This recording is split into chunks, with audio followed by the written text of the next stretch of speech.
Hello there, friend. Welcome back to another episode of the By Word Show. We are on week 9 of our Love is series, and I honestly just cannot believe we're getting so close to the end.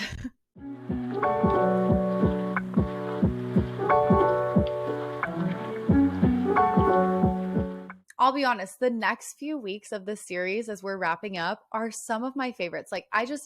I know some of the past episodes have gotten a little bit heavy and intense there for a minute, but I hope you're still hanging in there with me and ready to keep digging in so we can finish this strong.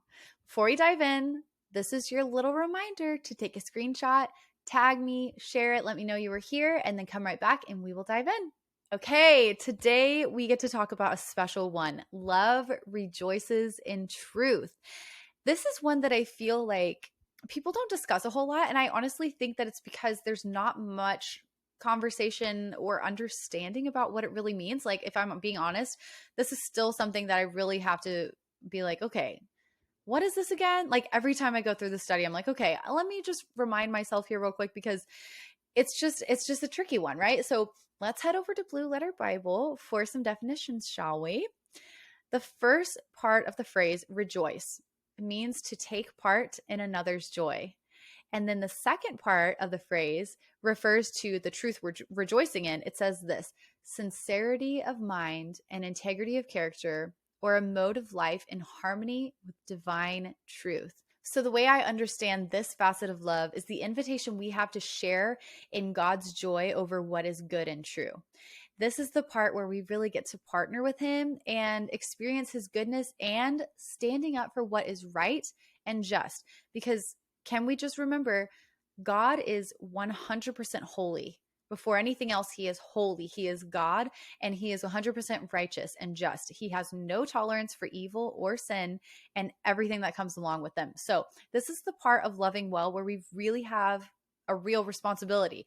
This is also the part where I feel we have some real issues that need to be addressed so the church doesn't do any more damage to an already hurting world. Okay, so when we're talking about rejoicing in truth, what that means to me is that we stand for what God stands for and we don't tolerate the things that He doesn't tolerate. We operate in partnership with Him, which allows us to represent Him well as Christians because that's what we were made to do. And gosh, like, so many stories I've heard of church hurt and religious trauma have to do with being mistreated by people who claim to be Christians. I'm sure you've heard the stories. Maybe you've even been the one who's experienced the hurt yourself. I have experienced it myself. I've been there. And I'm not saying that the people causing the hurt aren't real Christians, right? Because nobody's perfect. The church pastors, like Christians, we're human beings and we're not perfect. We're bound to make mistakes at some point in the process. We're always going to be in the process of sanctification on this side of heaven. That's just the truth of it. But in other words, we're all going to be on the journey. No one has arrived as a perfect Christian, but it's what is not okay is when the church or Christians start tolerating behaviors like favoritism, racism, sexism, gossip, assuming the worst in people, being rude, saying that people don't belong, or brushing over certain people's sins while they're harshly judging someone else's. Like, that is not God's heart. Like, if you have experienced Christians or church that is that kind of behavior, let me just be the first one to say, number one, I'm sorry. And number two, that's wrong. That is not the heart of God. He does not tolerate that. He does no, no, no, no, no. Like, just no, that is not the heart of God. That's not a clear reflection of His love. And when the church starts tolerating those kinds of behaviors, honestly, we're doing the enemy a real favor. Because what unbeliever would look at a church and think, oh, wow, they're so different. Like, that's so great. Like, I'd love to be a part of that. It's so different from my experience. No, like, why would somebody join a church when that's their experience with Christians? And it's nothing different from what they'd experience out in the real world of people being judgmental, hateful, rude, unkind. Like, what is the point at that point? Like, we are supposed to be known by our love. So what really disappoints me and breaks my heart is that we just have not historically represented God well. And I'm not, again, pointing fingers at a certain church or certain people. Like, just as a whole, in America, at least, I see a trend right now of people coming out about their church hurt. And it's just, to me, when I hear these stories, I'm like, yeah, but that was not God you experienced. Like that was some really hurt, messed up people that had some junk to deal with. And like, I'm so sorry that these people have had an experience with the church that was not a good reflection of God. Anyway, that's my soapbox on that. Let's move on. So, if we're going to commit to a life of following Jesus, honestly, at some point we've got to count the cost and understand what we are saying yes to. We've got to realize that God calls his people to be set apart and holy just as he is holy. And that's not something he expects us to do or to figure out on our own, you know? That's the whole reason Jesus did what he did for us.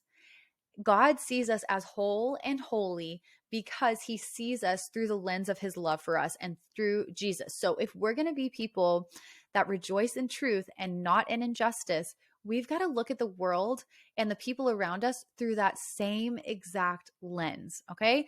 So first, we've got to realize how loved we are by God.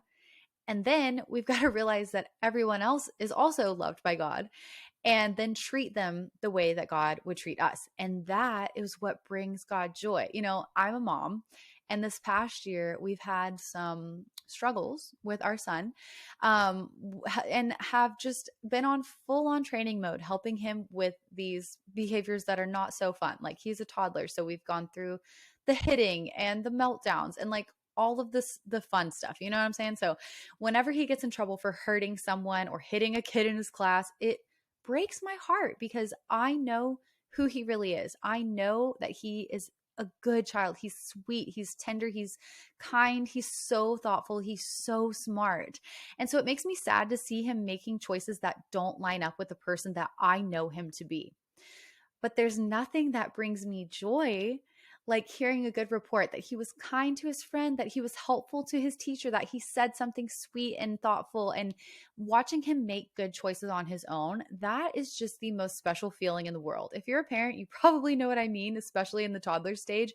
It's the best feeling in the world to see your child being kind to others and to know that they aren't causing danger or trouble to themselves or others, and that they're safe, right? And I feel like that's got to be what it's like for God as a father, watching us interact with each other. It brings him so much joy when we remember who we are and act accordingly. It's got to just bring him so much joy because it's not only better for ourselves and everyone around us, but it's a better reflection of him and who he is as well. So I think the first step in rejoicing in truth is just knowing what the truth is, okay? Like very plain and simple. We've got to know what the truth is. And when we know the truth, we use that as the lens for how we see the world and the people in our lives. So we choose to make decisions and live every day and face every challenge based on the truth of God's word. That brings him joy. And the closer we get to him, the more we want to bring him joy. And the more we realize that so much of what makes him smile is how we interact with others, how we interact with his other kids. Okay. So short and sweet this week, but here's the challenge for you as we close out. So practice taking your thoughts captive and be intentional about speaking truth, because when you sense yourself starting to give into the lies and negativity, that's the perfect opportunity to pause, surrender your thoughts to the Lord, and then look up some scriptures about how God sees you, how he sees your circumstances or the people in your life. I really love writing verses down on a little note card or sticky note and putting it on my mirror or keeping it with me in my car, in my purse, just so that it's always in front of me. And so if I catch myself going down a not so great spiral, I can immediately come back to the truth and it's specific to my situation. So that's something that always helps me. And honestly, the more that you speak the things that God says about you, the easier it will be to recognize the lies. Oh my gosh. In episode 15 of the show with my friend Victoria, we had a discussion about doubt and we talked about how to recognize the lies that slip in. Oh my gosh. Honestly, it's such a good episode. If you have not heard that one, I would highly recommend going back and listening to it. But in that episode, I shared this example that I heard when I was in college about how these people who work at the mint where money is made, right? They learn how to spot counterfeits by studying the real thing. So they're over there getting to know the real money so that when a counterfeit comes through, they can immediately identify the fake. And that is exactly what we have to do. Like that's what happens when we start to know God's word. We get familiar with the truth and it becomes easier and easier to spot the lies when they come, as well as knowing how to get rid of them and come back to truth quicker and quicker every time. So I just want to encourage you with that today. I hope you have a wonderful week. Before we go, I do want to let you know that there's not going to be a new podcast episode next week. I will miss you, but I'm going on a very exciting trip and I can't wait to tell you all about it. So follow along on Instagram if you don't already follow me and the By Word Show. So you'll be the first to hear about all the exciting updates and stay connected and follow along with all my adventures. So I will miss you. It's a great week to go and catch up on past episodes that maybe you've missed. And then I'll be right back here in 2 weeks for more of this. So I will talk to you soon, my friend. Thank you so much for taking time out of your day to tune into another episode of the By Word Show. I love having you here and I'm so thankful for your support. Don't forget to share a screenshot of this episode to let me know you were here. I can't wait to talk again soon, but in the meantime, be sure to come hang out with me on Instagram and remember, I am cheering you on.